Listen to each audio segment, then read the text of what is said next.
Hello, greetings to you all. This is Lady Benita Buckner, and I just wanted to do this video. I just did one about the power of our tongue, and I started thinking about laughter, and laughter is so important. You know, when I was younger, I was like the class clown in high school. I just thought everything was funny. I was always joking, always making fun, and just a cheerful person. I always have been, and I was voted or nominated the class clown. That's how much fun I enjoyed having.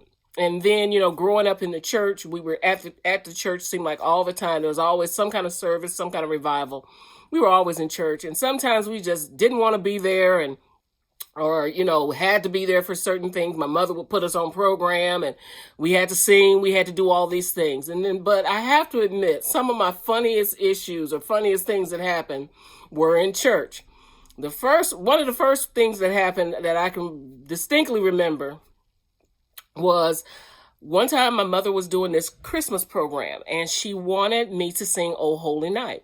And one of the other ladies, she had a teenage son. He was a year older than me. So I think at that point I was in my junior year. He was in his senior year. So she wanted us to sing "Oh Holy Night." Well, the guy was really mad about it because he was like, well, you're an alto and I'm a tenor, and it's just not going to blend well. It's not going to sound right. We need a soprano. And he was just going on and on. And, he didn't know I could sing tenor all the way up to soprano. So I felt like I could pull it off. And so we get there, and we practice a little bit in the back, but not much. Because, like I said, he was so angry. So we get out there to sing. My mom calls on us to sing, and she's just sitting there just grinning and happy. And, they're going to sing "Oh Holy Night." And we get there singing. And so I do this one. We took it like verses at a time. He would sing, I would sing, and then we blended at the end. Well, that's what was supposed to happen until I got to my part saying, "A thrill of hope." And I said, "The weary world rejoices."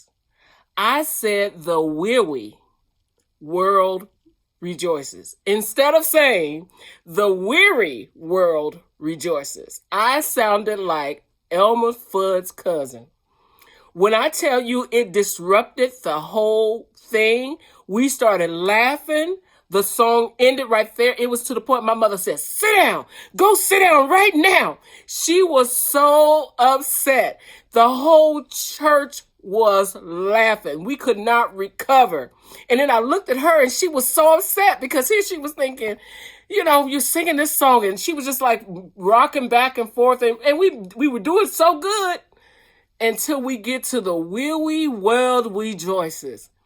To this day, I'm over 50 years old. That happened over 30 years ago, 40 years ago.